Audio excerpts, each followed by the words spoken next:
حامدا ومصليا ان الله وملائكته يصلون على النبي یا ایھا الذین آمنوا صلوا علیہ وسلموا تسلیما۔ معزز سامعین و ناظرین، آج 25 رمضان المبارک کی نسبت کے ساتھ 25واں لیکچر لیے میں آپ کی خدمت میں حاضر ہوا۔ آج کی گفتگو کا موضوع کھانے پینے اور سونے کے آداب ہیں۔ اللہ سے دعا کرتا ہوں کہ اللہ میری زبان پر کلمہ حق جاری فرمائے۔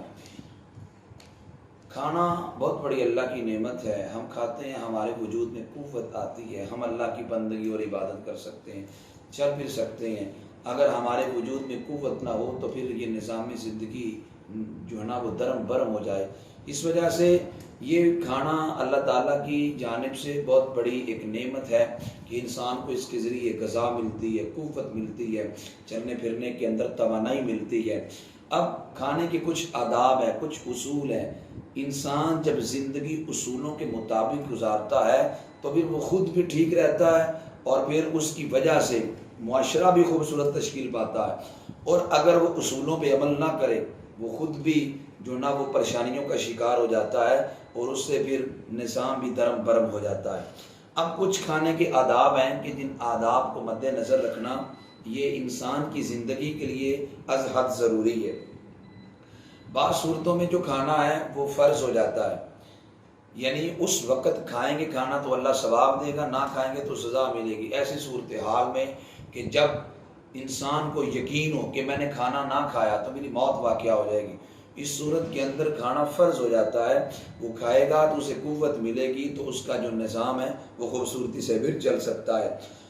اور اسی طرح حالت اضطرار میں، حالت اضطرار کہتے ہیں ایسی صورتحال کہ جب حلال میسر نہ ہو، ایسی جگہ پہ انسان چلا گیا یا پھر ایسے حالات خدا نخواستہ بن گئے، حلال میسر نہیں ہے، حرام پاس ہے، اور پھر انسان اگر حرام نہ کھائے گا تو بندہ نہ کھانے کی وجہ سے موت کی وادی میں چلا جائے گا۔ اس صورت کے اندر حرام بھی حلال ہو جاتا ہے بقدر ضرورت۔ بندہ ایسی صورتحال کے اندر جو ہے وہ حرام بھی کھا سکتا ہے۔ اور اسی طرح انسان ایسی جگہ پہ چلا گیا جہاں پانی کا انتظام نہیں، وہ کھانا کھا رہا تھا، کھانا یہاں حلق میں اٹک گیا، پانی قریب نہیں ہے، شراب اس کے پاس ہے، اب جان بچانا فرض ہے، جان بڑی قیمتی ہے، یہ اللہ کی دی امانت ہے۔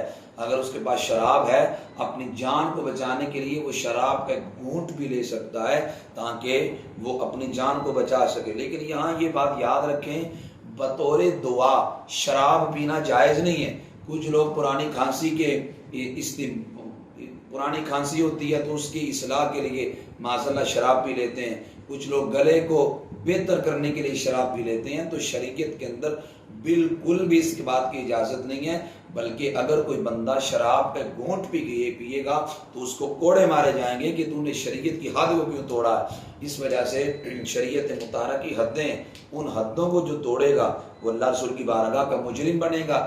بطور دعا شراب استعمال کرنا جائز نہیں ہے۔ میں نے عرض کیا اگر بھوک شدید لگی ہو، نہ کھانے سے مر جانے کا اندیشہ ہو، کھانا کھانا اس وقت فرض ہے، اور بھوک سے کم کھانا کھانا یہ بہتر ہے۔ اور اگر کوئی بھوک سے زیادہ کھانا کھائے تو یہ مباح ہے۔ اتنا زیادہ کھانا نہ کھائے کہ جس سے پیٹ کے خراب ہو جانے کا اندیشہ ہو، اگر اتنا زیادہ کھانا کھائے گا تو پھر یہ بھی گناہ ہے۔ اور اصولی طور پہ یہ بات یاد رکھیں، ماہرین کہتے ہیں کہ پیٹ کے 3 حصے کیے جائیں۔ ایک جو حصہ ہے اس حصے، ایک حصے کو کھانے کے لیے رکھیں، ایک حصے کو پانی کے لیے رکھیں، اور ایک حصہ سانس کے لیے رکھیں۔ لیکن آج ہماری حالت یہ ہے، ہم کہتے ہیں کھانے کی جگہ پہ بھی کھانا، پانی کی جگہ پہ بھی کھانا، سانس کی جگہ پہ بھی کھانا، اس لیے کہ سادہ کی وسائل آئے بھاوے نہ آئے۔ آج کل ہمارا تو رویہ بھی بن چکا ہے اور یہ رویہ اچھا نہیں ہے۔ کھانا کھانا جب آپ چاہیں، کھانا کھانے سے پہلے ہاتھ دھو لیں، لیکن ہاتھ کو خشک نہ کریں۔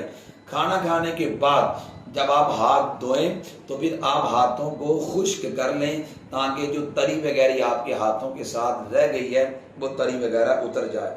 جب ہاتھ آپ نے دھونے ہیں تو خیال رکھیں ہاتھوں کو یوں آپ گھٹنوں سمیت دھوئیں۔ کچھ لوگ ہوتے ہیں وہ کچھ انگلیاں دھو لیتے ہیں یا ایک ہاتھ کو دھو لیتے ہیں، دونوں ہاتھوں کو گھٹنوں سمیت دھوئیں تو پھر سنت ادا ہوگی۔ کھانا کھانے سے پہلے بسم اللہ شریف پڑھیں اور کھانا کھانے کے بعد الحمدللہ کہیں۔ اور اگر کھانا کھانا شروع کر دیا، بسم اللہ شریف پڑھنا ابتدا میں بھول گئے، جب یاد آئے بسم اللہ شریف یوں پڑھ لیں، بسم اللہ فی اولہ و آخرہ، اور بسم اللہ شریف بلند آواز سے پڑھیں، اس لیے کہ جس بندے کو یاد نہیں ہے آپ کی وجہ سے اسے بھی بسم اللہ شریف یاد آ جائے۔ روٹی جب آپ کھانا شروع کر دیں تو روٹی کے اوپر کوئی چیز نہ رکھیں، اس لیے کہ روٹی کے اوپر آپ اگر کوئی چیز رکھیں گے تو یہ علماء فرماتے ہیں اچھا نہیں ہے۔ سالن کی پلیٹ ہو یا نمک دانی ہو یا کوئی اور چیز ہو، روٹی کے اوپر نہ رکھنا بہتر ہے۔ جب آپ کھانا کھاتے ہیں تو ٹیک لگا کر کھانا کھانا اور ننگے سر کھانا کھانا، یہ خلاف ادب ہے۔ جب آپ نے کھانا کھانا ہو ٹیک نہ لگائیں اور سر کو ڈھانپ لیں، ٹوپی کا استعمال کریں، تو یہ ادب ہے۔ اور بائیں ہاتھ سے ٹیک لگا کر ایک ہاتھ سے کھانا بھی منع ہے۔ اور اسی طرح کچھ لوگ ایسے ہوتے ہیں جن کی عادت ہوتی ہے جب روٹی کھاتے ہیں تو اس کے کنارے توڑ دیتے ہیں اور اندر سے کھا لیتے ہیں، یہ ایسا بھی منع ہے۔ ہاں اگر کنارے کچے ہوں تو اس صورت میں اتارنے کی اجازت ہے، لیکن عادت اپنے آپ کو ڈال لینا کہ کنارے اتار کر اندر کی روٹی کھانی ہے تو اس کو بھی علماء نے مکروہ قرار دیا ہے۔ کھانا کھاتے وقت بولنا چاہیے، بالکل خاموشی سے کھانا کھانا مجوسیوں کا طریقہ ہے، لیکن بیہودہ باتیں نہ ہوں، ایسی باتیں ہوں جو دین سے تعلق رکھتی ہوں، شریعت سے تعلق رکھتی ہوں، دینی گفتگو کھانے کے دوران کرنا بہتر ہے۔ اور کھانے کی ابتدا نمک سے کی جائے، انتہا بھی نمک پہ کی جائے۔ علماء فرماتے ہیں جو کھانے کی ابتدا اور انتہا نمک پہ کرتا ہے اللہ اس بندے کو 70 بیماریوں سے نجات عطا فرماتا ہے، اور اس لیے یہ برکت ہے۔ اور اسی طرح جب آپ کھانا کھا رہے ہوں کو باہر سے بندہ آ جائے، ہمارے پنجاب کے اندر رواج ہے آنے والے کو کھانے کی دعوت دے جاتے ہیں، جب دعوت دیتے ہیں تو سامنے والا کہتا ہے پڑھو بسم اللہ، تو علماء فرماتے ہیں یہ موقع محل بسم اللہ شریف کا ہے ہی نہیں، کیا آپ بدگمانی کر رہا ہے کہ اس نے بسم اللہ نہیں پڑھی ایسے کھانا شروع کر دیا؟ یہ بسم اللہ شریف کا موقع محل نہیں ہے، اس وجہ سے یہ موقع ہے دعا دینے کا، اللہ آپ کو برکت دے، اللہ آپ کو اور دے، آپ کھائیں کھانا۔ اب اس طرح کے جملے دعائیہ بولنے چاہیے، نہ کہ یہ کہنا چاہیے پڑھو بسم اللہ، یہ اچھا رواج نہیں ہے۔ اور اسی طرح جب آپ جا رہے ہوں خدا نخواستہ کچھ روٹی کا ٹکڑا نیچے گرا ہو اس کو اٹھا لینا چاہیے اور اسے ادب والی جگہ پہ رکھنا چاہیے، اور اگر گندگی کی جگہ پہ مثال نالی وغیرہ کے اندر اگر روٹی کا ٹکڑا پڑا ہو تو اس کو وہاں سے نکالنا آپ پہ واجب نہیں ہے۔ اور اگر گوشت پک رہا تھا، گوشت سڑ گیا، سڑے گوشت کا استعمال کرنا حرام ہے، ممنوع ہے، وہ استعمال نہیں کیا جائے گا۔ اور اسی طرح آپ کسی کے باغ میں گئے، امرود کا باغ تھا، مینگو کا باغ تھا، یا ہمارے جو نا وہ دیہات کے اندر اکثر طور پہ گوبھی لگی ہوتی ہے، اس کے علاوہ جو نا وہ ٹینڈے لگے ہوتے ہیں، اس کے علاوہ ٹماٹر لگے ہوتے ہیں اور لیمو لگے ہوتے ہیں، طرح طرح کی چیزیں محلوں کے اندر تھوڑا سا بھی سائڈ پہ ہو جائیں تو جو کھیت ہوتے ہیں وہاں پہ یہ ساری چیزیں لگی ہوتی ہیں، ہم نے دیکھا ہے کہ لوگ وہاں سے بلا اجازت یہ چیزیں لے آتے ہیں۔ یاد رکھیں وہاں سے مالک کی اجازت کے بغیر ان چیزوں کو لینا حرام ہے۔ حالات اتنے بگڑ گئے، اگر کوئی گنے جا رہے ہوں کسی گاڑی کے اوپر، ٹرالی ٹریکٹر کے اوپر ہوں یا بیل گاڑی کے اوپر ہوں، تو پیچھے ہمارے لوگ اس کو چمٹ جاتے ہیں اور کھینچ لیتے ہیں اور کھینچ کر اس کو استعمال کرتے ہیں اور اس کو کھانا معذلہ اپنا حق سمجھتے ہیں، یہ ناجائز ہے۔ مالک کی مرضی کے علاوہ ان پھلوں کو توڑنا یا ان میں سے کوئی فروٹ اگر ہو وہ لے کے آنا شرعی طور پہ اس کی اجازت نہیں۔ ہاں اگر اس بندے کو یہ ہو کہ مالک اگر میں اس کی اجازت کے بغیر لے بھی آیا تو وہ ناراض نہیں ہوگا تو بھی لانا جائز ہے، اگر یقین ہو میں لے آیا تو وہ ناراض ہو جائے گا پھر لے کے آنا جائز نہیں ہے۔ اسی طرح کچھ سونے کے آداب ہے، بیٹھنے کے آداب ہیں۔ نبی کریم صلی اللہ علیہ وسلم جب نماز فجر پڑھاتے تو حضور اس کے بعد پھر چونکڑی لگا کے بیٹھ جاتے یہاں تک کہ سورج طلوع ہو جاتا، اور نبی کریم صلی اللہ علیہ وسلم نے فرمایا جب تم سائے میں بیٹھے ہو تو ارشاد میں سایہ سمٹ جائے، تم کچھ دھوپ میں ہو کچھ سائے میں ہو تو وہاں سے اٹھ جاؤ، اس لیے کہ کچھ دھوپ اور کچھ سائے کے اندر بیٹھنے سے رسول پاک صلی اللہ علیہ وسلم نے منع فرمایا ہے۔ اور اسی طرح فرمایا رسول پاک صلی اللہ علیہ وسلم نے ایک بندے کو دیکھا کہ جو بندہ الٹا لیٹا ہوا تھا، نبی علیہ السلام نے فرمایا اس طرح لیٹنا جہنمیوں کا لیٹنا ہے، نبی علیہ السلام نے اس طرح لیٹنے سے منع کیا۔ اور دوسری حدیث پاک میں یوں فرمایا اللہ اس طرح لیٹنے کو پسند نہیں فرماتا۔ اور چوتھی حدیث پاک یہ ہے نبی علیہ السلام نے ارشاد میں جب کوئی بندہ کسی جگہ پر ٹھہرا ہو تو ارشاد فرمایا وہاں سے جب اٹھتا ہے تو اٹھتے وقت ارشاد فرمایا وہ 3 بار یہ جملے کہہ لے تو اللہ اس کے گناہ معاف فرما دے گا۔ وہ کون سے جملے ہیں؟ ابو داؤد شریف کی حدیث ہے۔ فرمایا سبحانک اللہم وبحمدک لا الہ الا انت استغفرک واتوب الیک، یہ جملے 3 بار کہہ دے تو مجلس سے اٹھنے سے پہلے اللہ اس بندے کے گناہوں کو معاف فرمائے گا۔ اور حضرت عائشہ صدیقہ رضی اللہ تعالیٰ عنہ آپ فرماتی ہیں رسول رحمت صلی اللہ علیہ وسلم نے ارشاد فرمایا کہ جو بندہ نماز عصر کے بعد سوتا ہے، فرمایا جو بندہ نماز عصر کے بعد سو گیا اس کی عقل جاتی رہی، وہ اپنے آپ کو ہی ملامت کرے۔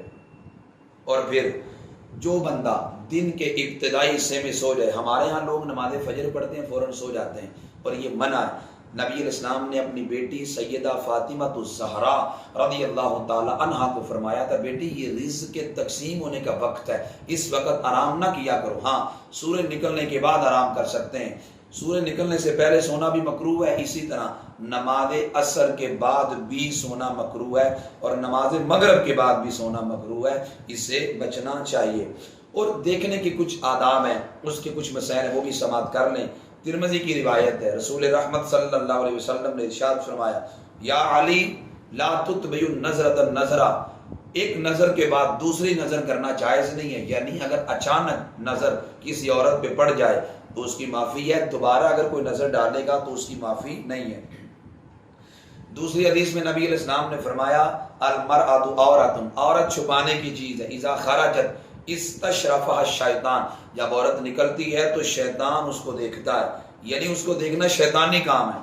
اور نبی علیہ السلام نے ارشاد، بڑی خوبصورت حدیث ہے، مسند احمد بن حنبل میں ہے، ابو امامہ اس کی راوی ہیں، رسول رحمت صلی اللہ علیہ وسلم نے ارشاد فرمایا ما من مسلم ينظر الى محاسن امرأة اول مرة ثم يغض بصره الا احدثه الله عبادة يجد حلاوته او كما قال علیہ السلام۔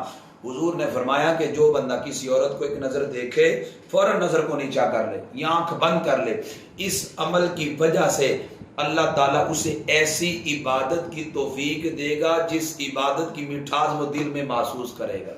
اللہ اکبر، تو یہ بڑی اعلیٰ چیز ہے کہ کسی عورت کو دیکھ کر فوراً نظر کو ہٹا لینا، اللہ اس کے نتیجے میں تمہیں اور عبادت کی توفیق عطا کرے گا۔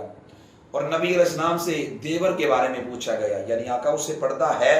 تو حضور نے فرمایا الحم و الموت، یعنی دیور تو موت ہے، یعنی اس سے تو زیادہ پردے کی ضرورت ہے۔ اور اگر کوئی بندہ کسی کو دیکھے کسی نے گھٹنا کھولا ہے، اس سے منع کرے کہ یہ گھٹنا کھولنا حرام ہے، اور اگر دیکھے ران کھولی ہے تو سختی سے منع کرے، اور اگر شرمگاہ کو ننگا کرے گا تو اس بندے کو سزا دی جائے گی۔ عورت کا عورت کو دیکھنے کا وہی حکم ہے، یعنی ایک عورت کا دوسری عورت کو دیکھنے کا وہی حکم ہے جو مرد کا مرد کو دیکھنے کا حکم ہے، یعنی ناف سے لے کر گھٹنے تک مرد مرد کو دیکھ سکتا ہے، عورت یعنی مرد مرد کو نہیں دیکھ سکتا، ناف سے لے کر گھٹنے تک صدر عورت ہے، یوں ہی عورت بھی عورت کو ناف سے لے کر گھٹنے تک نہیں دیکھ سکتی۔ اور یہ اس صورت میں جب شہوت کا اندیشہ نہ ہو، اگر شہوت کا اندیشہ ہو تو باقی مقامات کو دیکھنا بھی منع ہے۔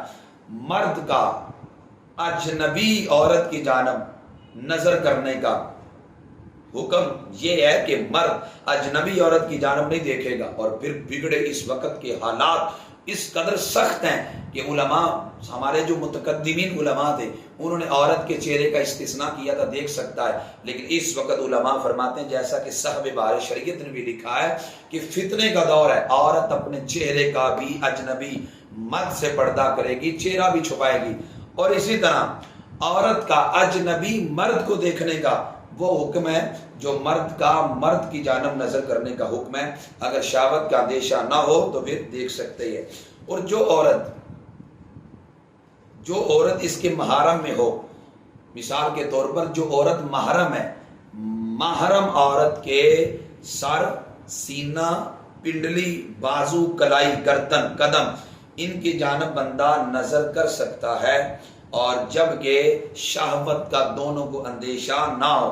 اور اسی طرح اجنبی عورت کو بندہ تب یہ دیکھ سکتا ہے ایک نظر جب نکاح کا ارادہ رکھتا ہو، اگر نکاح کا ارادہ نہیں تو اجنبی عورت کو دیکھنا جائز نہیں ہے۔ اور اسی طرح یہ مسئلہ بھی بڑا اہم ہے، خدا نہ خواستہ عورت بیمار ہو گئی، اب وہ چاہتی ہے کہ میں ایسے حصہ دکھانا ہے کہ جس حصے کی جانب نظر کرنا جائز نہیں ہے، طبیب اور ڈاکٹر عورت کے ایسے حصے کی جانب مجبوری کے وقت نظر کر سکتا ہے کہ جس حصے کی جانب دیکھنا عام حالات میں جائز نہیں ہوتا. بعض اوقات خدا نہ خواستہ عورت کو پیٹ میں ورم ہو جائے تو پھر ٹٹول کے دیکھنا پڑتا ہے کس جگہ میں ورم ہے، اور اس میں تو بہتر صورت یہ ہے عورت کسی لیڈی عورت کو چیک اپ کروائے. لیکن اگر لیڈی عورت نہ ہو، مرد کسی طبیب کو ڈاکٹر کو چیک کروانے کی ضرورت پیش آ جائے تو اس صورت میں بقدر ضرورت اتنے حصے کی جانب ڈاکٹر نظر کر سکتا ہے. اور آخری بات یہ ہے کہ جس عضو کی جانب نظر کرنا ناجائز ہے، اگر وہ حصہ جسم سے الگ ہو جائے تو بھی اس کی جانب نظر کرنا ناجائز ہے. مثال کے طور پر عورت کے بال یہ بھی چھپانا ضروری ہے. اگر عورت اپنے بالوں کو کنگھی کے دوران جو نہ کچھ اتر جاتے ہیں اس کو محفوظ کرنا ضروری ہے. اور کچھ لوگ ہمارے معاشرے میں ایسے بھی عورتیں ہیں جو بالوں کو بیچ دیتی ہے. حرام ہے عورت کے لیے بالوں کو بیچنا، اس کی کمائی بھی حرام ہے، جو لیتا ہے اس کی کمائی بھی حرام ہے. شرم آنی چاہیے ہمیں ایسے حالات میں کہ عورتیں اور مرد عورت اپنے بالوں کو بیچتی ہے، مرد باہر پھیری کے لیے آتا ہے، وہ بالوں کو خریدنے کے چکروں میں ہوتا ہے. حرام ہے بیچنا بھی، اس کو خریدنا بھی. اور اسی طرح زیر ناف جو بال ہیں ان کو دیکھنا ناجائز ہے، جب جسم سے الگ ہو جائیں تو بھی دیکھنا ناجائز ہے.